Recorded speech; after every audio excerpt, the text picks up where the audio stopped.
अस्सलाम वालेकुम students, welcome to campus.bk। MD-CAT biology का नेक्स्ट लेक्चर हमारा स्टार्ट हो चुका है। तमाम स्टूडेंट्स जो ज्वाइन कर चुके हैं इनको मैं वेलकम करता हूं और आज हम इंशाल्लाह से वादे के मुताबिक रेप्लिकेशन को कंप्लीट भी करेंगे और उसके साथ साथ हम जो वर्कशीट्स हैं पिछले यूनिट के उन वर्कशीट्स को भी इंशाल्लाह आज हम सॉल्व करेंगे। ठीक है, चलें जी। तो कल हमने कहाँ से छोड़ा था, याद है बच्चों? प्रोसेस ऑफ रेप्लिकेशन से। सो आज जो है वो हम प्रोसेस ऑफ रेप्लिकेशन से ही स्टार्ट करेंगे। प्रोसेस ऑफ रेप्लिकेशन के अंदर तमाम एंजाइम्स हैं। प्रोसेस ऑफ रेप्लिकेशन के अंदर जो तमाम एंजाइम्स हैं उनका मैंने एक ओवरव्यू आपको दिया था। उस ओवरव्यू को ही अब हम कंटिन्यू करेंगे और ये देखेंगे कि जो रेप्लिकेशन है वो किस तरह से होती है। दो क्वेश्चंस हमने कल क्लियर किए। हमने कल एक बात की कि रेप्लिकेशन क्यों होती है, तो हमें जवाब मिला भाई जब सेल डिवाइड करता है तो वो दोनों सेल्स के अंदर अपनी इक्वल इंफॉर्मेशन ट्रांसफर करता है। सो इक्वल इंफॉर्मेशन तभी जाती है जब आप इंफॉर्मेशन की एक कॉपी तैयार करें, फिर एक इस सेल को दे दें और दूसरी इस सेल को दे दें ताकि दोनों को इक्वल इंफॉर्मेशन मिले। फिर हमने कहा जी रेप्लिकेशन किस मॉडल से होती है, तो तीन मुख्तलिफ मॉडल थे हमारे सामने। तो हमने फिर साबित किया मिजन-स्टाल एक्सपेरिमेंट के जरिए। सबसे पहले कंजर्वेटिव रिजेक्ट हुआ, फिर डिस्पर्सिव रिजेक्ट हुआ, तो पीछे कौन सा बचा? Semi conservative model. ठीक है,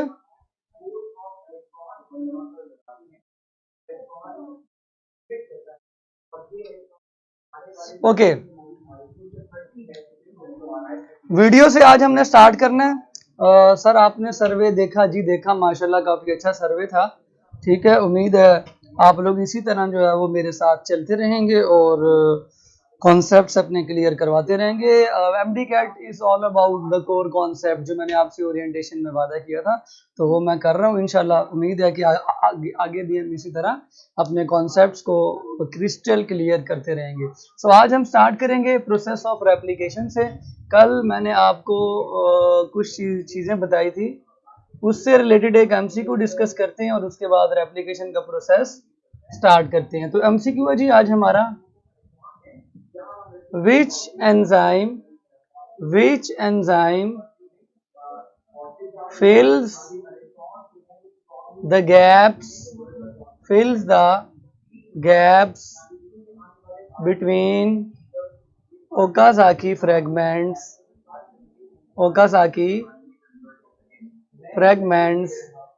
in a lagging strand।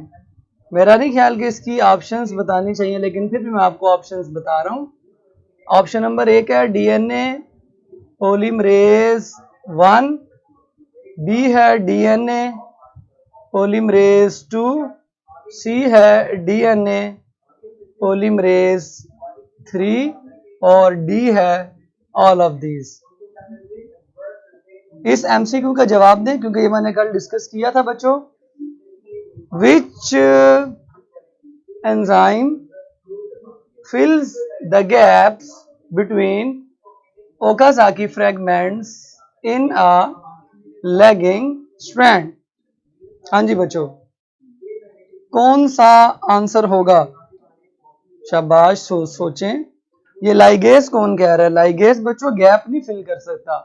Ligase सिर्फ न्यूक्लियोटाइड्स को जोड़ सकता है। गैप का मतलब खाली जगह जहां पे न्यूक्लियोटाइड नहीं लगे हुए। वो खाली जगह कैसे क्रिएट होती है वो आज हम इंशाल्लाह डिटेल से डिस्कस करेंगे। चले, इसका जवाब है DNA पॉलीमरेज 1। यही सपोर्टिंग रोल प्ले करता है और यही जो है वो गैप्स को फिल करता है जो बीच में क्रिएट होते हैं लैगिंग स्ट्रैंड के। अब ये गैप्स वगैरह किस तरह से क्रिएट होते हैं वो सारा कुछ समझने के लिए पॉलीमरेज 2 का भी आप फंक्शन समझ लें। कल मैंने बताया था, रिपीट कर देता हूँ। ये रिपेयरिंग करता है। रिपेयरिंग कैसे होती है, गैप्स कैसे क्रिएट होते हैं, वो सारा कुछ आज के लेक्चर में आपको समझ आएगा। तो बच्चों मैं आपको आज प्रोसेस सीधा समझाने के लिए रेडी करता हूँ। ये हमारे पास DNA है, इसको डबल स्ट्रैंडेड बनाते हैं जी, डबल स्ट्रैंडेड। ये हमारे पास DNA है, दिस इज द DNA। ये DNA बच्चों, इसके दो स्ट्रैंड्स है आपके सामने, दोनों एंटी पैरेलल हैं और ये एंटी पैरेलल स्ट्रैंड्स जो होते हैं इनकी डायरेक्शन एक की 5 to 3 होती है और दूसरे की 3 to 5 होती है। अब मैं स्टेप वाइज आपको समझाने लगा हूं। सबसे पहला फंक्शन जो होता है ना वो हेलिकेस का होता है। सबसे पहला फंक्शन हेलिकेस का होता है।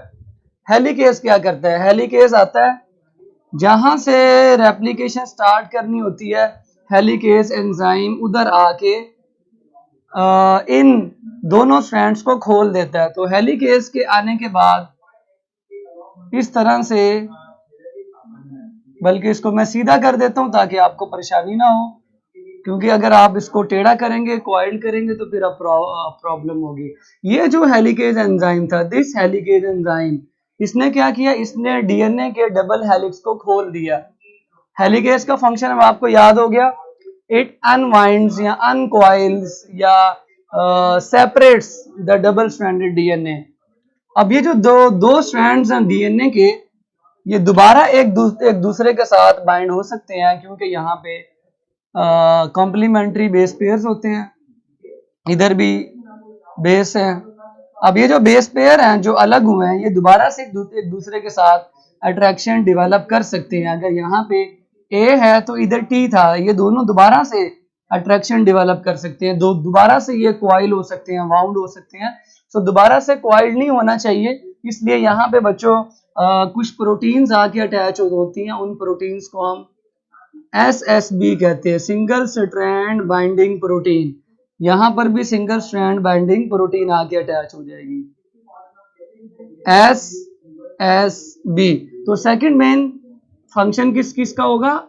SSB का होगा। SSB क्या करेगी? ये आके इधर बाइंड हो जाएगी, एक प्रोटीन है, और ये अब इस सिंगल स्ट्रैंड को दोबारा डबल स्ट्रैंड में कन्वर्ट होने नहीं देगी। ये SSB single strand binding protein है। सिंगल स्ट्रैंड का मतलब ये दोबारा डबल स्ट्रैंड बनने नहीं देगी। बुक पे देखें, आपको SSB नजर आ जाएगी। तो दो फंक्शन हो गए।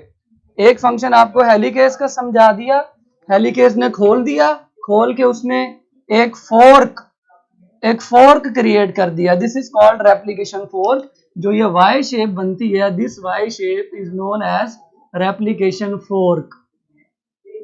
रेप्लिकेशन फोर्क, ये वाली जो साइट है ना, ये वाली, ये रेप्लिकेशन फोर्क है, और ये हेलिकेज बना देता है, और इसके बाद इसको मेंटेन SSB करती है। चलें जी, SSB आ गई। इसके बाद आपका सबसे इंपॉर्टेंट जो एंजाइम है वो आएगा, और वो कौन सा एंजाइम है? DNA polymerase 3। लेकिन बच्चों DNA पॉलीमरेज 3 के दो नखरे हैं, ये याद रखें। DNA पॉलीमरेज 3 के दो नखरे हैं।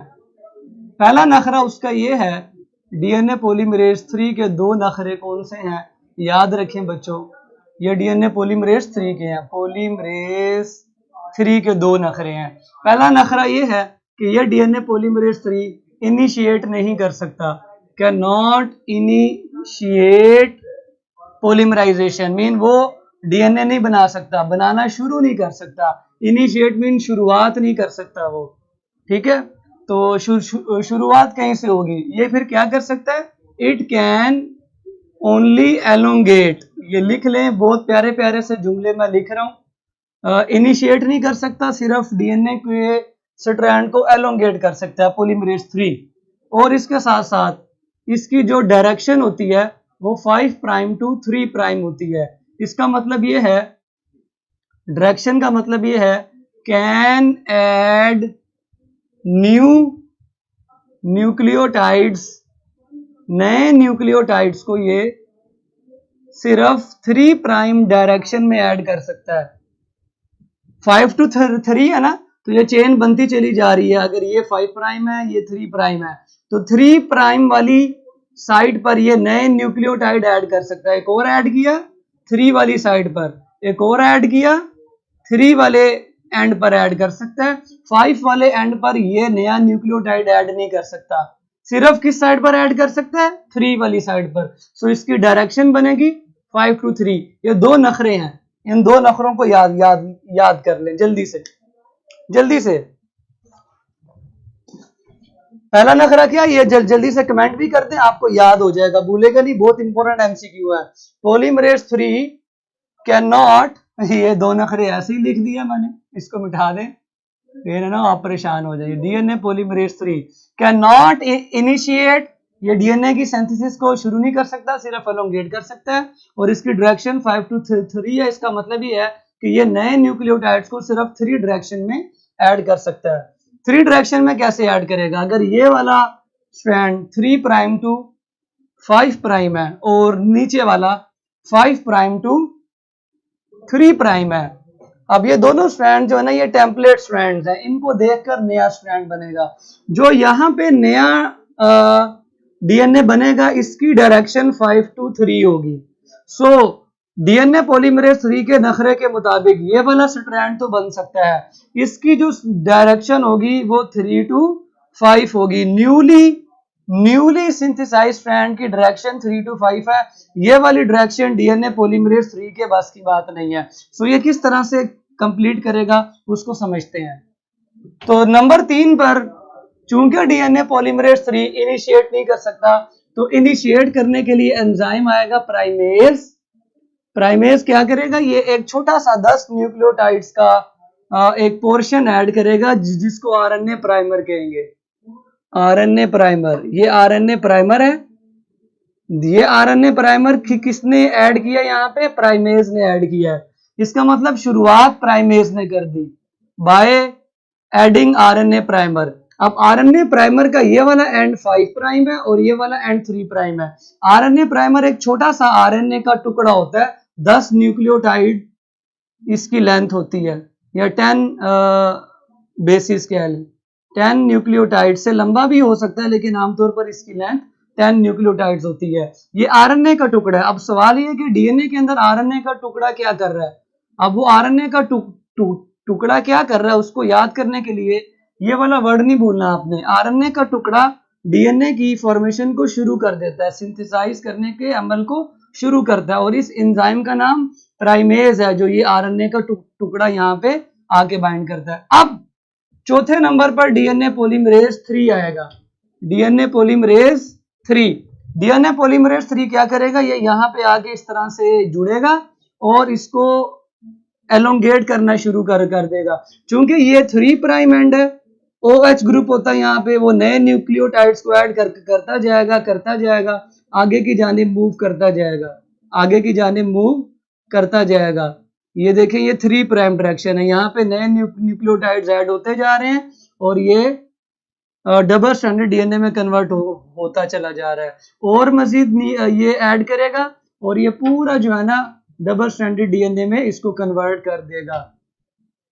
ठीक है जी, ये हमारा डीएनए पॉलीमरेज 3 है, जो मैंने इस तरह से आपके सामने बनाया है। इसकी डायरेक्शन देखें टुवर्ड्स रेप्लिकेशन फोर्क है। सो इस तरह के स्ट्रैंड को लीडिंग स्ट्रैंड कहते हैं, जिसकी दो खूबी हैं। पहली खूबी ये है कि इसकी डायरेक्शन होती है towards replication fork, towards replication fork. देखिए एंजाइम इसको एलोंगेट करता जा रहा है, नए न्यूक्लियोटाइड ऐड करता जा रहा है। शुरू नहीं इसने किया, शुरू आरएनए प्राइमर से हुआ, जिसको प्राइमेज ने किया, और ये ऐड करता जा रहा है। इसकी देखिए दोनों शर्तें पूरी हो गई। डायरेक्शन भी 5 to 3 है, डायरेक्शन भी 5 to 3 है, और इसने शुरू भी नहीं किया, शुरू प्राइमेज ने किया और इसने एलोंगेट किया। इस तरह के स्ट्रैंड को लीडिंग स्ट्रैंड कहते हैं। ये न्यूली सिंथेसाइज की स्ट्रैंड की बात हो रही है। इसकी दूसरी इंपॉर्टेंट फीचर ये है कि ये कॉन्टिन्यूअस होता है। कॉन्टिन्यूअस का मतलब ये है कि ये सीधा धागा बनता चला जा रहा है, इसमें कोई स्टॉप नहीं है। So leading strand is always towards replication fork and it is continuous. अब मसला कहां पे क्रिएट होता है, मसला यहां पे क्रिएट होता है जहां पे कंटिन्यूअस रेप्लिकेशन नहीं हो सकती, क्योंकि इस स्ट्रैंड की डायरेक्शन क्या होगी, 3 प्राइम टू 5 प्राइम, और ये वाली डायरेक्शन पर डीएनए पॉलीमरेज 3 काम नहीं कर सकता। फिर क्या किया जाता है बच्चों, ध्यान से समझें, क्या किया जाता है, इस तरफ से यहां पर आरएनए प्राइमर ऐड किया जाएगा with the help of RNA primase, ये प्राइमर यहाँ पे ऐड हुआ, इसकी डायरेक्शन यहाँ 5 प्राइम है और ये 3 प्राइम है, इस तरफ अब एलोंगेशन होगी। तो जो डीएनए पॉलीमरेज 3 होगा वो इस तरह से आके दूसरी डायरेक्शन में काम करेगा। चलें जी, ये देखें आपके पास, ये मैंने डीएनए पॉलीमरेज 3 की डायरेक्शन उल्टी तरफ बनाई है। सो आरएनए प्राइमर थोड़े से फासले पे आके अटैच होगा और उसकी एलोंगेशन फिर इसी 3 प्राइम एंड पर होगी और ये एक टुकड़ा तैयार हो जाएगा 5 to 3 प्राइम पे, एक टुकड़ा तैयार हो गया। अब क्या होगा, अब जो प्राइमेज है वो थोड़े से फासले पर एक और प्राइमर ऐड करेगा, एक और प्राइमर ऐड करेगा, एक और प्राइमर ऐड हुआ प्राइमेज की मदद से, और डीएनए पॉलीमरेज 3 जंप करके आगे जाएगा, जंप करके आगे जाएगा और ये इस टुकड़े को इस डायरेक्शन में कंप्लीट कर देगा। सो 5 प्राइम टू 3 प्राइम, एक टुकड़ा ये बना, एक टुकड़ा ये बना, इन दो टुकड़ों के बीच में एक गैप होता है। वो गैप कब क्रिएट होता है, जब आरएनए प्राइमर यहां से निकाल दिया जाता है। आरएनए प्राइमर जब यहां से निकाल दिया जाता है तो यहाँ पे एक गैप क्रिएट हो जाता है। वो गैप यहां पर भी क्रिएट होता है। अगर आरएनए प्राइमर को बाद में डीएनए से रिप्लेस करना होगा तो यहाँ पे एक गैप क्रिएट हो जाएगा। उस गैप को फिल करने के लिए नेक्स्ट एंजाइम डीएनए पॉलीमरेज 1 आएगा। वो क्या करेगा, इस पुराने वाले आरएनए को के पीस को वहां से निकाल कर नया डीएनए का पीस बना देगा। अब ये आरएनए नहीं रहा, अब ये फिर से क्या बन चुका, डीएनए। तो इस जगह पर भी जहां जहां आरएनए प्राइमर थे वहां पे डीएनए पॉलीमरेज 1 क्या करेगा, उन टुकड़ों को बाहर निकालेगा, निकाल के उनको डीएनए से रिप्लेस कर देगा। सो जब आरएनए का प्राइमर निकल जाएगा स्ट्रैंड से तो वहां गैप क्रिएट हो जाएगा। ठीक है, इसी तरह इसको आगे लेके चलें तो ये इस तरह से मजीद डीएनए के स्ट्रैंड्स को 5 प्राइम से 3 प्राइम की डायरेक्शन में बनाते चले जाएंगे। सो ये देखिए, ये छोटे छोटे टुकड़े हैं जो कि 5 to 3 प्राइम डायरेक्शन में बने हैं। छोटे छोटे टुकड़े हैं, ये भी एक टुकड़ा है, एक और टुकड़ा है, ये एक और टुकड़ा है और ये आखिरी टुकड़ा मैं क्लियर करके बना रहा हूँ। और ये डीएनए पॉलीमरेज 3। इन छोटे छोटे टुकड़ों को ओकाज़की फ्रैगमेंट कहते हैं और इस स्ट्रैंड को जो टुकड़ों की शक्ल में बना उसको लैगिंग स्ट्रैंड कहते हैं। और लैगिंग स्ट्रैंड की दो खुसूसियात कौन सी होंगी, it is away from replication 4, क्योंकि टुकड़े की डायरेक्शन एरो देखें इस तरफ है, away from replication 4, away from replication 4। और नंबर 2, ये डिसकंटिन्यूअस मैनर में बना है, ये छोटे छोटे टुकड़ों की फॉर्म में बना है। और इन टुकड़ों को बच्चों, इन छोटे छोटे टुकड़ों को, ये जो छोटे छोटे टुकड़े हैं इनको हम ओकाज़की फ्रैगमेंट्स कहते हैं और ये साइंटिस्ट के नाम पे रखा गया। इनकी बहुत इंपॉर्टेंट वैल्यूज हैं जो एमसीक्यूज में आ सकती हैं। यूकैरियोट्स में इनकी लंबाई छोटी सी होती है, 100 से 200 न्यूक्लियोटाइड्स, और प्रोकैरियोट्स में बहुत लंबे लंबे होते हैं, ये 1000 से 2000 न्यूक्लियोटाइड लंबे, ये क्या नाम है, ओकाज़की फ्रैगमेंट होते हैं। हर 100 न्यूक्लियोटाइड के बाद डीएनए पॉलीमरेज 3 जंप करता है, हर 100 के बाद जंप करके आगे जाता है, टुकड़ा बनाता है, जंप करता है, आगे जाता है, टुकड़ा बनाता है। और जब रेप्लिकेशन 4 पर दोनों स्ट्रैंड पहुंच जाते हैं तो हेलिकेज मजीद जो है ना ये खोल देता है। ये देखिए, ये मजीद मैं खोल रहा हूं, हेलिकेज ने मजीद खोल दिया, अब ये हेलिकेज यहां पर आके बाइंड हो गया। इसी तरह ये एलोंगेशन इन दोनों स्ट्रैंड की यहां तक होगी। इस तरह ये जो है वो चलता रहेगा और पीछे से डीएनए दोबारा से वाइंड अप होता चला जाएगा, आगे से खुलता चला जाएगा। इस पूरे प्रोसेस के अंदर अगर कहीं पर गलती होगी, गलती का मतलब क्या है, अगर यहाँ पे टी है, टी के आगे आपको पता है ना ए आता है, टी के आगे आपको पता है ए आता है, ए की जगह अगर सी आ जाता है तो ये उल्टी पेयरिंग हो गई है, ये नहीं होनी चाहिए। सो इस सी को यहाँ से खत्म करके इसकी जगह करेक्ट बेस को अटैच करना डीएनए पॉलीमरेज 2 का काम है। सो डीएनए पॉलीमरेज 2 क्या करेगा बच्चों, वो रिपेयर करेगा अगर कहीं पे गलती हो जाती है, गलतियों को रिपेयर करेगा, क्योंकि बहुत लंबा ये प्रोसेस होता है तो गलतियां बीच में हो सकती हैं। सो इसमें सारी डिटेल्स मैंने आपको बता दी जो आपकी बुक में मेंशन थी। उम्मीद है आप लोगों को ये सारी चीजें समझ आ गई होंगी। ठीक है, तो यहाँ तक कोई किसी ने क्वेश्चन करना तो कर लें। सबके इंपॉर्टेंट फंक्शंस जो है वो मैंने लिख दिए हैं। अब हम देखते हैं इसकी एक छोटी सी एनिमेशन को। एनिमेशन देखकर आपको सारी चीजें अच्छी तरह क्लियर हो जाएंगी, किस तरह से एंजाइम आ रहे हैं और अपने फंक्शन प्ले करते चले जा रहे हैं। लें जी, वीडियो मैं प्ले करने लगा हूं। वीडियो प्ले कर दें जी बच्चों, इसको ध्यान से सुनना है। ठीक है, अब आपसे एक क्वेश्चन है, आपसे एक छोटा सा क्वेश्चन है वीडियो प्ले करने से पहले। बच्चों मुझे बस ये बता दो, लैगिंग स्ट्रैंड कॉन्टिन्यूअस क्यों नहीं बन पाया? इसको क्या वजह थी कि लैगिंग स्ट्रैंड कंटिन्यू नहीं बन पाया? हाँ, एक और चीज, सातवां एंजाइम भी है लाइगेज, वो रह गया। ये जो टुकड़े होते हैं, इन टुकड़ों को, ओकाज़ाकी टुकड़ों को जोड़ना नया न्यूक्लियोटाइड नहीं ऐड करता लाइगेज, ऑलरेडी प्रेजेंट टुकड़ों को जोड़ने का काम लाइगेज करता है। यानी ये 100 न्यूक्लियोटाइड लंबे टुकड़े जो है ना, ये जोड़ देता है। ठीक है, चलें जी, अब मैं आपके सामने वो रख रहा हूं एनिमेशन। इसमें क्लियरली देखें, तमाम चीजों के फंक्शन, एंजाइम्स के नाम भी लिखे आएंगे और हर चीज जो है वो आपको बताई जाएगी। DNA polymerase 3 can not go 3 to 5। Very good, very good.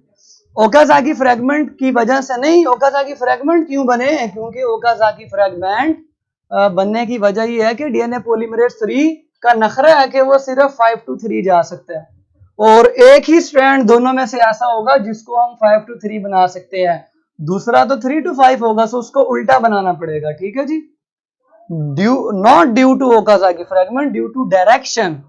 दोनों स्ट्रैंड एंटी पैरेलल हैं, सो एक की ही 5 to 3 फॉर्मेशन हो सकती है, दूसरे की उल्टी होगी, लेकिन उल्टी पॉसिबल नहीं है। डीएनए पॉलीमरेज कहता है मैं नहीं करनी, उल्टी मैं नहीं कर सकता, तो फिर उल्टी को सीधी करने के लिए पुठी डायरेक्शन में, फॉर एग्जांपल जो लीडिंग स्ट्रैंड है उसमें डीएनए पॉलीमरेज 3 इस तरह से चल रहा है। ठीक है, इस तरह से, और जो डीएनए पॉलीमरेज 3 लैगिंग स्ट्रैंड में चलता है वो इस तरह से ऐसे चलता है, फिर आगे जाता है, फिर ऐसे चलता है, फिर आगे जाता है। ठीक है, ताकि उसकी डायरेक्शन ना चेंज हो। तो किसकी वजह से ये लैगिंग स्ट्रैंड बनता है? डिसकंटिन्यूअस ये क्यों है? डायरेक्शन की वजह से। बोले किसकी वजह से? डायरेक्शन, क्योंकि 5 से 3 डायरेक्शन सिर्फ एक स्ट्रैंड पर पॉसिबल है, एक स्ट्रैंड पर, दूसरे पे पॉसिबल नहीं है, क्योंकि वो एंटी पैरेलल है, एक पे पॉसिबल है।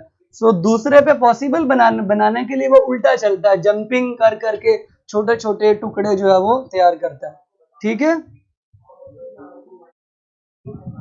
चलें जी, बाकी जो चीजें रह गई हैं, डीएनए पॉलीमरेज 1 और लाइगेज में फर्क। लाइगेज का काम जोड़ना है, सिर्फ जोड़ना, और 1 का काम गलती को पहचान के गलती ठीक करना है। ठीक है, कहीं पे गलत बेस है उसको निकालना, फिर करेक्ट बेस को बीच में डालना।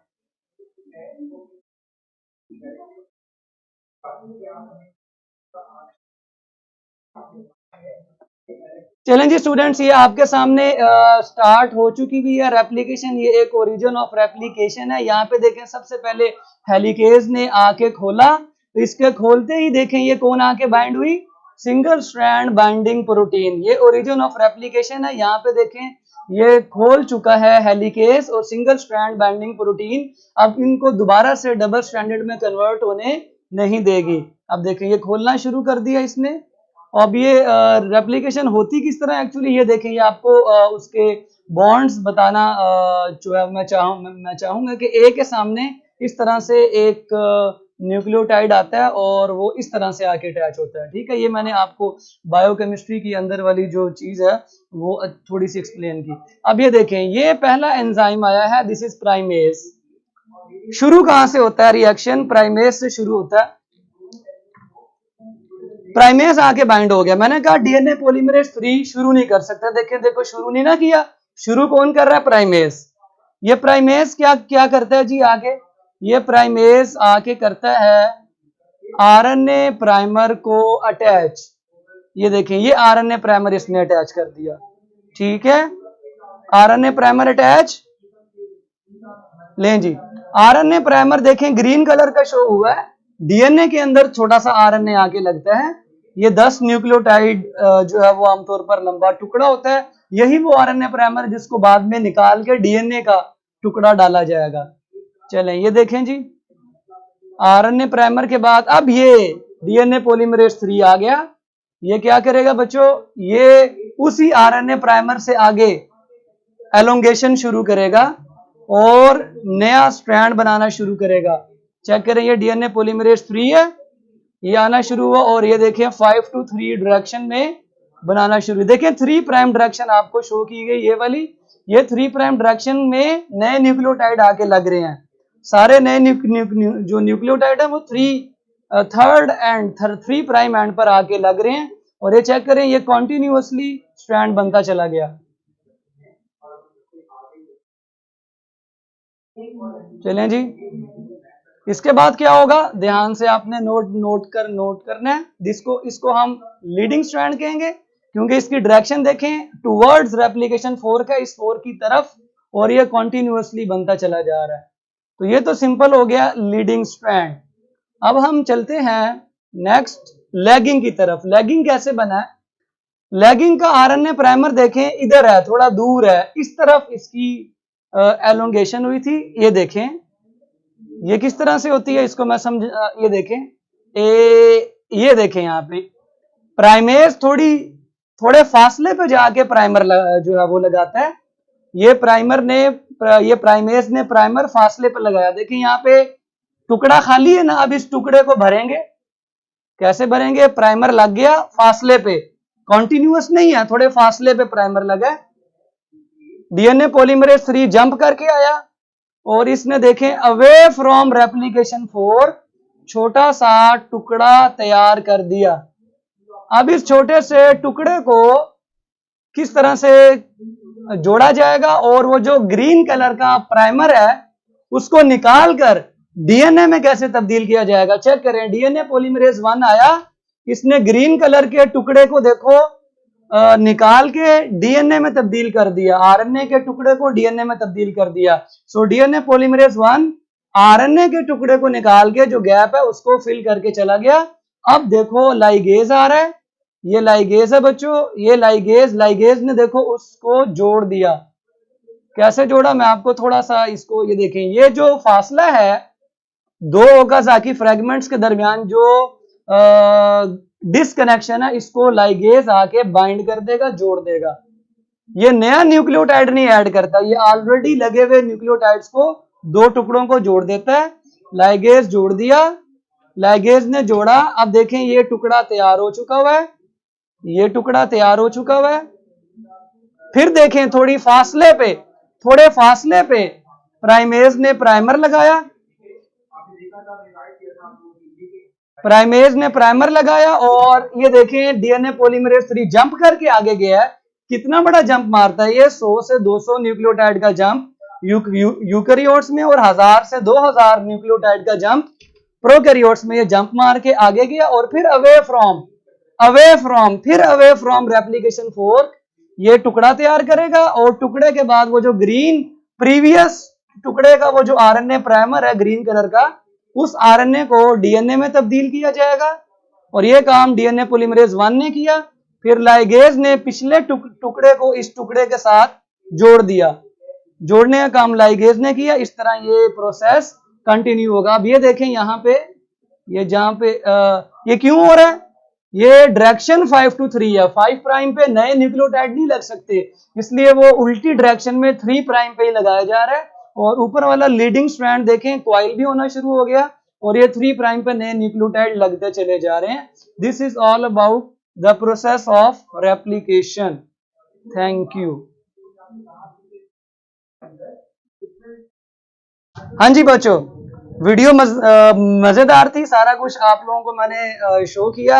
अब जरा मुझे बता दें हर चीज क्लियर हो गई कि नहीं, वो क्यों उल्टी डायरेक्शन में कर रहे थे, एलोंगेट लैगिंग स्ट्रैंड के अंदर ओकाज़ाकी फ्रेगमेंट्स क्यों बन रहे थे, due to presence of 5 prime and 5 prime पर नए न्यूक्लियोटाइड नहीं लग सकते, सो पुठी डायरेक्शन में 3 प्राइम पे लगाने ही 3 पे हैं, इसलिए वो उल्टी जो है डायरेक्शन में लग रहा है, ठीक है। लाइगेज सिर्फ जोड़ता है, यस लाइगेज सिर्फ जोड़ता है, बस लाइगेज का और कोई काम नहीं है। हाँ जी बच्चों, मजा आ गया कि नहीं आ गया? मजा आ गया बच्चों?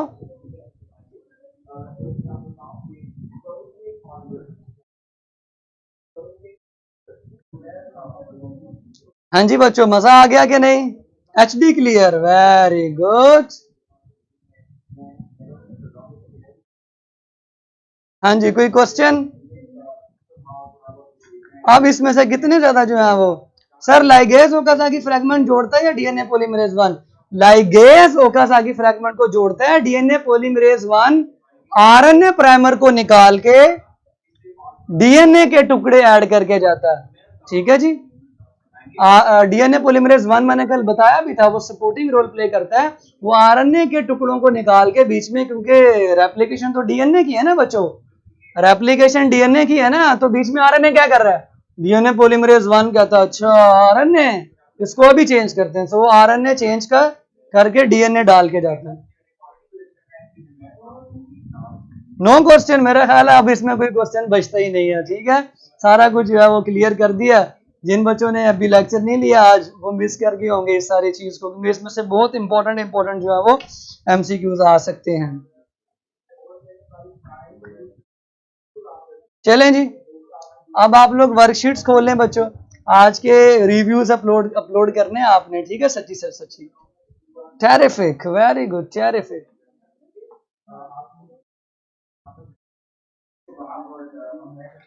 चलें जी बच्चों, मैं आपको 2 मिनट दे रहा हूं, इन 2 मिनट के अंदर अंदर आप लोग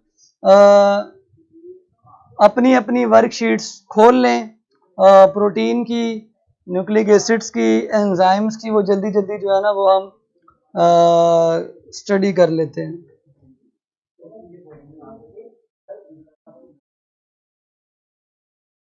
हाँ जी बच्चों, खोल ली तो बता दें।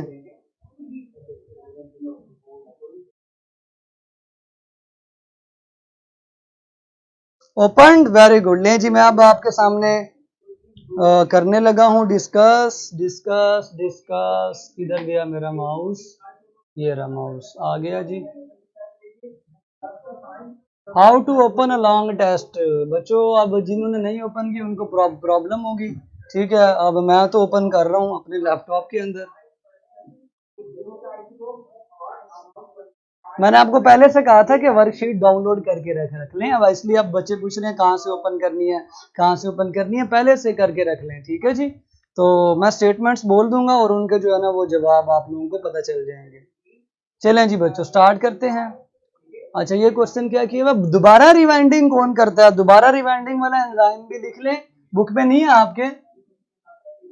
दोबारा जो आपने देखा था ना वीडियो में पीछे से, दोबारा डीएनए डबल हेलिक्स में कन्वर्ट होना शुरू हो गया था, वो काम डीएनए गायरेज करता है।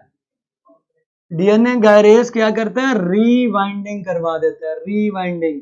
सो एक बच्चे ने क्वेश्चन किया, सो मैंने जो है ना जवाब दे दिया। जो दोबारा पीछे से क्वाइलिंग होना शुरू हो जाती है वो डीएनए गायरेज करता है। ले बच्चों, मेरे पास वर्कशीट, सबसे पहले प्रोटीन की मैं खोल रहा हूं, क्योंकि प्रोटीन की वर्कशीट जो है वो डिस्कस नहीं हुई थी।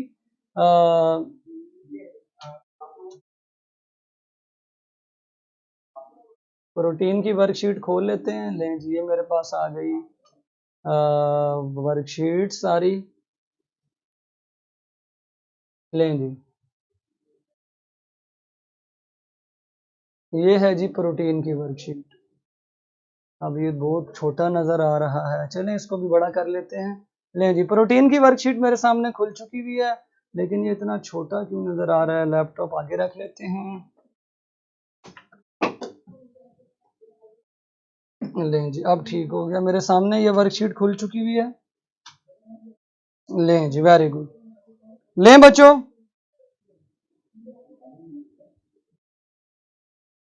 तमाम लोग एक्टिवेट हो जाएं। स्क्रीन पे बेटे काफी ज्यादा हैं, तो आप खुद से खोल लें, ठीक है। बार बार चेंज करवानी पड़ती है। वर्कशीट नंबर 6 है बच्चों, वर्कशीट नंबर 6। पहला एमसीक्यू है, size of protein does not depend upon, के जो प्रोटीन का साइज है वो किस पे डिपेंड नहीं करता। तो बच्चों सीक्वेंस पे डिपेंड नहीं करता, सीक्वेंस पे डिपेंड नहीं करता, नंबर पे भी डिपेंड करता है और टाइप पे भी डिपेंड करता है, सीक्वेंस पे डिपेंड नहीं करता, क्योंकि आगे पीछे भी लगी हो तो साइज पे कोई फर्क नहीं पड़ेगा। Proteins are involve in transport of, protein किस किस की ट्रांसपोर्ट करती है? सबकी करती है, ऑक्सीजन की भी, लिपिड्स की भी, आयंस की भी, सबकी ट्रांसपोर्ट प्रोटीन करती है।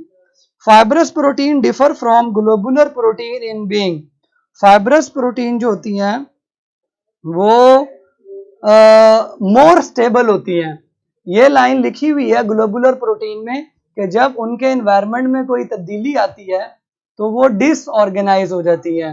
उसकी वजह क्या है कि ग्लोबुलर प्रोटीन ज्यादा स्टेबल नहीं होती। सो नोट कर लें, fibrous proteins are more stable. ये उल्टा लिखा ग्लोबुलर में, लेकिन फाइब्रस में भी ये लिखा होना चाहिए कि फाइब्रस आसानी से डिसऑर्गेनाइज नहीं होती, स्टेबल रहती है, जबकि ग्लोबुलर में ये लिखा हुआ है कि वो डिसऑर्गेनाइज हो जाती है। ओके स्टूडेंट्स, नेक्स्ट आपका एमसीक्यू है, prime functional roles in body are carried out by protein. सबसे इंपॉर्टेंट जो फंक्शंस कैरी आउट होते हैं वो प्रोटीन से होते हैं।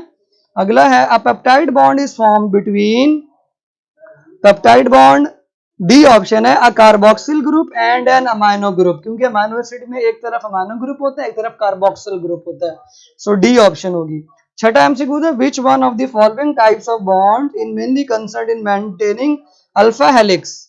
बताया था आपको hydrogen bond, hydrogen bond alpha helix को मेंटेन करता है।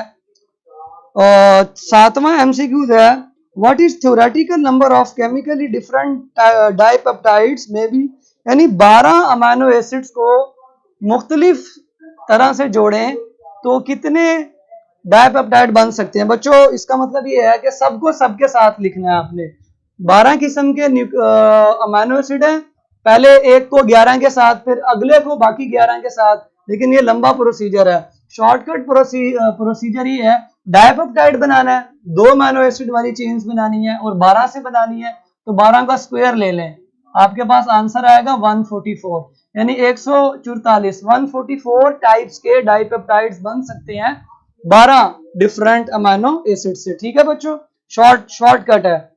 144 कैसे आया? 12 अमाइनो एसिड है और बनाने के है डाइपेप्टाइड, 2 अमाइनो एसिड जोड़ने हैं। सो तमाम पॉसिबल कॉम्बिनेशन से जोड़ेंगे 144 आ जाएंगे। ठीक है, 12 स्क्वायर ले लेंगे। अगर ट्राइपेप्टाइड बनानी होती तो 12 का क्यूब लेते। ठीक है, इस तरह से आपने करना है। ओके बच्चों, उसके बाद है which term most appropriate describe catalase insulin haemoglobin. बच्चों ये ग्लोबुलर प्रोटीन्स हैं, ये तीनों क्या हैं? These 3 are globular proteins. Okay बच्चों, tertiary structure is usually present in, tertiary structure किस किस में पाया जाता है? एंजाइम में भी और ग्लोबुलर प्रोटीन में भी। तो आंसर है both A and C. Tertiary mean globular. Tertiary structure के बाद आखिरी है number of amino acid in one turn of alpha helix. Book की लाइन है 3.6 अमाइनो एसिड एक टर्न में पाए जाते हैं। क्लियर हो गया बच्चों?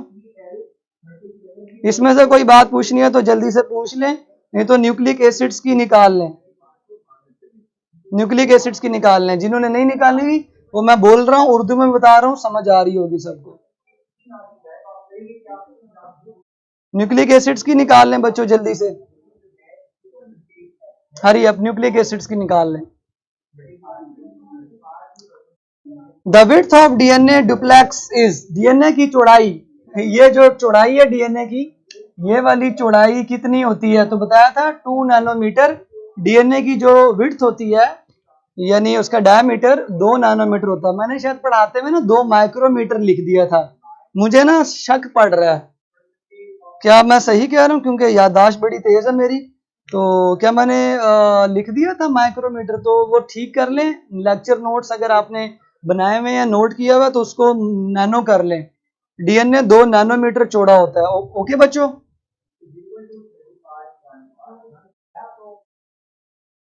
चलें जी, नेक्स्ट है cellular RNA have a capability of.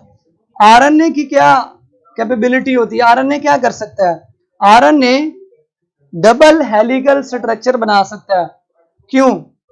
ये समझ लें, ये बहुत ही प्यारा कॉन्सेप्ट है कि वो डबल स्ट्रैंडेड बनाता है कि डबल हेलिक्स बनाता है। देखिए, अगर ये आरएनए है, ये आरएनए है, आरएनए अपने ही गिर्द अगर फोल्ड हो जाता है, कंप्लीमेंट्री बेस पेयर इसको आपस में इस तरह अटैच कर देते हैं, इस तरह से, ये आरएनए है, ये क्या बच्चों? आरएनए। ये यहीं से फोल्ड होकर अपने ही गिर्द कॉइलिंग कर रहा है, लेकिन देखिए स्ट्रैंड तो एक ही है ना, स्ट्रैंड तो एक ही है, यही स्ट्रैंड, यही धागा एक है ना, दो धागे तो नहीं, धागा तो यही लिपटा है, अपने ही गिर्द लिपट गया। सो डबल हेलिक्स तो बन गया, ये हेलिक्स डबल बन गया, लेकिन बच्चों ये वो नहीं हुआ, दो स्ट्रैंड नहीं है, धागा एक ही है, इसको समझ लें। सो आंसर है make double helical structure. Point clear? Make double helical.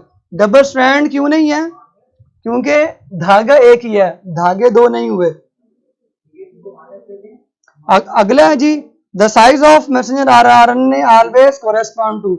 MRNA का जो साइज होता है वो हमेशा जीन की बेस पे होता है, जितनी बड़ी जीन होती है उतना बड़ा ही मैसेंजर आरएनए बनता है।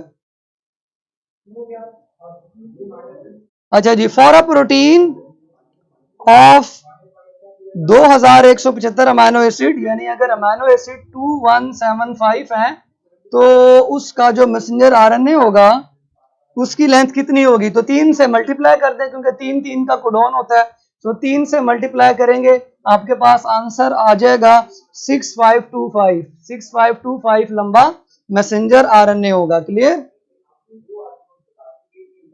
लें जी, उसके बाद है ह्यूमन सेल कंटेन कितनी types of transfer RNA? 45 types. ये सेकेंड ईयर में आरएनए की टाइप्स में वैल्यू लिखी हुई है, तो 45 टाइप्स के ट्रांसफर आरएनए होते हैं। The total length of single turn off double duplex helix, यानी जो डीएनए के टर्न की लंबाई होती है 34 एंगस्ट्रोम होती है, 34 एंगस्ट्रोम, 34 एंगस्ट्रोम। लेकिन जब इसको नैनोमीटर में कन्वर्ट करें तो 3.4 नैनोमीटर आंसर आता है, 3.4 नैनोमीटर। एंगस्ट्रोम में ये 34 है। Dash is bond is considered as backbone sugar phosphate. Backbone जो होती है ना, वो शुगर फॉस्फेट बॉन्ड होता है। वो जो डीएनए के साइडों पर जो दो रेल्स जा रही होती है ना, वो बैकबोन होती है डीएनए की। Who determine the base pairing complementary, यानी किसने बताया कि ए और टी बराबर होंगी, जी और सी बराबर होंगी? चारगफ ने बताया। और उसके रूल का नाम क्या बच्चों? आप लोग रूल बताएं। चारगफ ने जो रूल दिया था उस रूल का नाम क्या बच्चों? Very good, Chargaff rule, Chargaff rule. उसके बाद नेक्स्ट है which of the following represents complete phosphodiester bond? COPOC, क्योंकि ऊपर वाली शुगर का भी कार्बन, नीचे वाली शुगर का भी कार्बन, बीच में दो ईस्टर बॉन्ड और दरमियान में फॉस्फोरस। COPOC, ये दो ईस्टर बॉन्ड, डाई ईस्टर हो गया, और बीच में फॉस्फोरिक एसिड का फॉस्फोरस है, और ये शुगर का कार्बन, ये अगले न्यूक्लियोटाइड की शुगर की carbon. Number of base pair in one turn of DNA, एक टर्न के अंदर 10 बेस पेयर होते हैं, बुक की लाइन है। सो बुक की लाइन है, इसको एक्सप्लेन करने की जरूरत नहीं है। ट्रांसफर आरएनए बच्चों 20 नहीं होते, 45 होते हैं, ठीक है, ये नोट कर लें, ये सेकंड ईयर में लिखा हुआ है। अगर कहीं पर 20 लिखा है तो वो गलत है। आप सेकंड ईयर में आरएनए की टाइप चैप्टर में 20 में ये वैल्यू जाके देख सकते हैं। लें जी, नेक्स्ट निकालें जी एंजाइम्स की वर्कशीट। एंजाइम्स की वर्कशीट खोल लें, खोली बच्चों। An enzyme that works to its maximum capacity at a pH slightly above the neutral, slightly above the neutral। अच्छा, ये पूरा टेबल है, ये बना हुआ है, क्या नाम है, एंजाइम्स वाले चैप्टर में। तो इसमें ना लाजमी नहीं है कि आपसे डायरेक्ट वैल्यू पूछी जाए कि बताएं 2.0 किसकी पीएच है, 9 किसकी है, 9.7 किसकी है। समटाइम इस तरह की एमसीक्यूज भी आ सकते हैं। तो स्लाइटली अबव का मतलब है कि वो 7 से थोड़ी सी ऊपर जो है वो किसकी है 7.6 कैटालेज की है। तो आंसर क्या है कैटालेज। अगर वो slightly below the neutral, slightly below the neutral तो आंसर होता है सलाइवरी अमाइलेज। और अगर होता वेरी बेसिक तो आर्जिनेज है, वेरी एसिडिक पेप्सिन। इस तरह से आपको पता होना चाहिए। मेलोनिक एसिड किसके साथ कंपीट करता है, मेलोनिक एसिड किसके साथ कंपीट करता है, तो आपको पता है सक्सिनिक एसिड के साथ कंपीट करता है। Forms the raw material for coenzyme, vitamin, ये बुक की लाइन है, विटामिन कोएंजाइम बनाते हैं। अकॉर्डिंग टू लॉक एंड की model which of the following is lock, lock enzyme है और चाबी जो होती है ना की वो सबस्ट्रेट होती है। सो आंसर क्या है लॉक एंड की के मुताबिक जो लॉक है ना वो लॉक क्या है जो पक्का होता है वो एंजाइम है। Optimum pH of all human enzyme, तमाम ह्यूमन एंजाइम की जो ऑप्टिमम पीएच होती है वो वेरिएबल होती है, किसी की ज्यादा किसी की कम। जैसे टेबल में भी सबकी लिखी हुई है ना, फिक्स तो नहीं है, वेरिएबल। तमाम एंजाइम्स की पीएच वेरिएबल होती है, ठीक है। एट दी यानी पीएच वेरिएबल है। और एक और बात टेम्परेचर, ऑप्टिमम टेम्परेचर भी आमतौर पर 37 होता है हमारी बॉडी का, ठीक है। लेकिन ह्यूमन के लिए ऑप्टिमम टेम्परेचर ऑलमोस्ट सबका 37 ही रहता है, कुछ का चेंज है लेकिन वो आपके स्कोप में नहीं है। वो पूरी बॉडी का टेम्परेचर 37 ही है। At dash rate of reaction directly proportional to enzyme available, अगर एंजाइम की बात हो रही है तो एंजाइम की लो कंसंट्रेशन होगी, अगर सबस्ट्रेट की बात हो रही है तो सबस्ट्रेट की लो कंसंट्रेशन पे डायरेक्टली प्रोपोर्शनल होता है। बुक की लाइन है, सबस्ट्रेट में लिखी हुई लेकिन मैंने चेंज करके एंजाइम डाल दिया। Dash can be achieved by increasing substrate concentration, checked by, check का मतलब है उसको दुरुस्त किया जा सकता है, उसको रोका जा सकता है। रिवर्सिबल, इनहिबिशन को रोका जा सकता है अगर आप सबस्ट्रेट की अमाउंट को बढ़ा दें। बुक में इसका वर्ड न्यूट्रलाइज लिखा हुआ है, न्यूट्रलाइज लिखा हुआ है, ठीक है जी। क्या लिखा हुआ है न्यूट्रलाइज किया जा सकता है। एमसीक्यू 6 में ऑप्शन सी नहीं, सी बिल्कुल नहीं हो सकती, ठीक है, क्योंकि सबस्ट्रेट तो आपने ऐड करने क्या क्या नाम है आपके पास कांस्टेंट अमाउंट में मौजूद है। If an inhibitor bind with the dash it is known as dash, यानी इनहिबिटर किसके साथ बाइंड करे तो वो क्या कहलाएगा, एलोस्टेरिक के साथ बाइंड करे तो वो नॉन इनहिबिटर कहलाएगा, नॉन कम्पिटिटिव इनहिबिटर कहलाएगा। डी ऑप्शन, एलोस्टेरिक वो साइट है जो मैंने लिखवाई थी अदर देन एक्टिव साइट, उसके साथ जब बाइंड करता है एंजाइम तो वो नॉन कम्पिटिटिव होता है। आखिरी है सेकंड लास्ट है, which molecular structure is required for proper functioning of enzyme, tertiary, tertiary का मतलब है ग्लोबुलर, ऐसे घुमो यूं बॉल की तरह, अगर एंजाइम बॉल शेप में नहीं होगा तो वो काम नहीं कर पाएगा। An enzyme require magnesium ion for catalysis, magnesium ion को क्या कहेंगे एक्टिवेटर, एक्टिवेटर, ठीक है बच्चों, एक्टिवेटर कहेंगे। क्लियर होगी जी सारी चीजें। अब आप लोगों का रह गया है एफएलपी। एफएलपी के अंदर भी आप लोगों का चैप्टर नंबर 2 ही आएगा, ठीक है, ऐश करें। एफएलपी के अंदर भी बच्चों आपका क्या आएगा चैप्टर नंबर 2, यानी कि biological molecules complete with enzymes, with enzyme. So FLP को आपने अच्छी तरह तैयार करना है और एमसीक्यूज जो होंगे उनको हम डिस्कस करेंगे, फिर उसको और जो उसका टेस्ट हुआ था B2 उसको इकट्ठा मैं किसी दिन डिस्कस कर लूंगा, क्योंकि डिस्कशन के बगैर मजा नहीं आना। लें जी, आज बड़ा सुना है, बच्चों को मजा आया है डीएनए रेप्लिकेशन समझकर, उम्मीद है एंजॉय किया होगा आपने। इंशाल्लाह हम मिलेंगे कल नेक्स्ट टॉपिक के साथ। कल आप लोगों ने सेंट्रल डॉगमा स्टडी करके आना है, ट्रांसक्रिप्शन ट्रांसलेशन को स्टडी करना है। कल मैंने इंशाल्लाह ट्रांसक्रिप्शन ट्रांसलेशन को एक्सप्लेन कर देना है, उम्मीद है आप लोग रीड करके आएंगे, ठीक है ना बच्चों, करके आएंगे ना ट्रांसक्रिप्शन को भी और ट्रांसलेशन को भी बुक से रीड करके आना है। तो कल तक के लिए अपना बहुत सारा ख्याल रखें, मेरे लिए भी दुआ करें, तमाम इंसानों के लिए दुआ करें, अल्लाह ताला सबको अपने ज़ुबान में रखे। अल्लाह हाफिज़।